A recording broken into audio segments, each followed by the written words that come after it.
I wanted to start this contribution, Mr. Speaker, by thinking about the groups in our society that have higher than average rates of smoking. And we've heard a little bit about some of those groups tonight. We know that Māori, for example, have much higher rates of smoking than the population average. We know that Pacifica people have higher rates of smoking. We know that the poor in general have higher rates of smoking. We know that people with mental illness, as Ruth Dyson has pointed out, have higher rates of smoking. In my own community, the gay community, there is a higher rate of smoking than there is in the population as a whole. So what on earth could explain that pattern? What on earth could explain the distribution of smoking behaviour? Could it be that information about what's healthy about smoking, what's unhealthy about smoking, only gets to other groups? It's not getting to these groups somehow. Well, Mr. Speaker, that explanation doesn't hold water. What we have increasingly come to over the last, 25 years, since 1986, is an understanding that a model to explain the patterns that we see of health and illness that's based on information simply fails. It is not an adequate explanation of what we see. We have instead to look at the marginalisation of communities and to adopt a socio-environmental model of health that says there are risk environments that surround particular communities, and those risk environments are things like poverty, racism, prejudice, violence, and those risk environments themselves create the psychosocial risk factors that predispose people towards particular patterns of illness. And so in the health promotion model, which is the model that we use to explain how to counter that pattern of ill health, we talk about 5 action guidelines in what's called the Ottawa Charter. And those are to promote healthy public policy, to create supportive environments, and by that we mean not only physical environments but social environments also, to strengthen community action, to develop personal skills, and to reorient health services towards prevention. So, Mr. Speaker, what that means is that when we look at that pattern of health and disease in relation to smoking, that's also the pattern for pretty well every other disease you can think of. So when we look at those Ottawa Charter guidelines, it's not adequate just to do one of those things. We have to do all of those things, and that's the kind of holistic thinking that the Green Party typically brings to this kind of debate.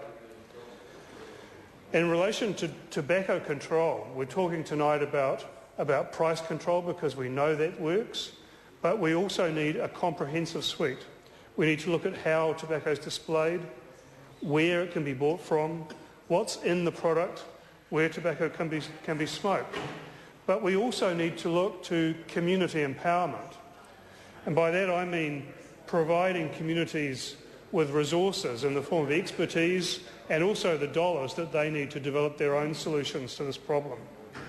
It also means tackling racism, tackling prejudice wherever it exists. And it means taking measures to address inequalities in our society, measures to create a fair society where all New Zealanders actually have a fair go.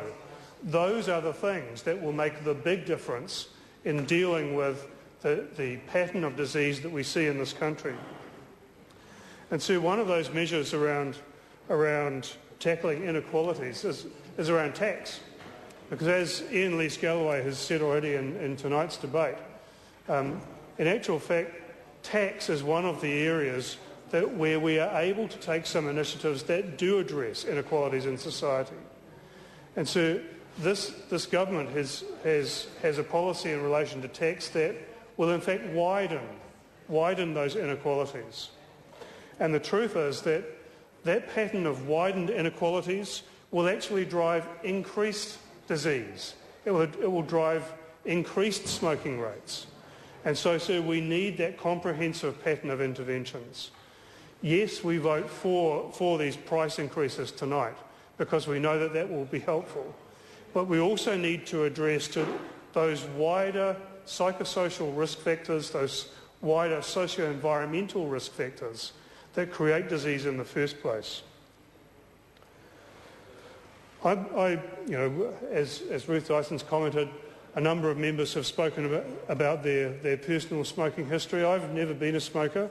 I did try once, but I couldn't get it close enough to my face, and so that never happened. But I did have a particularly powerful experience in Los Angeles a couple of years ago of going to see the Body Worlds exhibition put on by the German anatomist Gunther von Hagen. And very much as Paul Hutchison's described tonight, one of the things that von Hagen does in that exhibition is he provides actual lungs that have been preserved and plasticised. Very creepy experience, Mr. Speaker. But the contrast between the lungs of a lifelong non-smoker and the lungs of a person who has smoked, that is just such a stunning example that nobody could actually go to that exhibition and come away still a committed smoker. Indeed, at the exhibition that I went to, next door to the exhibition of the lungs, there was a big rubbish bin, and the idea was that smokers would put their packets of cigarettes in that rubbish bin, and so when I went through it was pretty well full. So Mr. Speaker, while we vote for this measure tonight, the Green Party seeks a comprehensive suite of measures, not only that are focused on tobacco control, but ones that actually address those risk environments, racism, poverty and marginalisation of every sort. Because what is there, as Savage put it, more important in Christianity than to be our brother's keepers in reality? What is there more important to us in our society than to take collective responsibility for the welfare of all? Thank you, Mr. Speaker.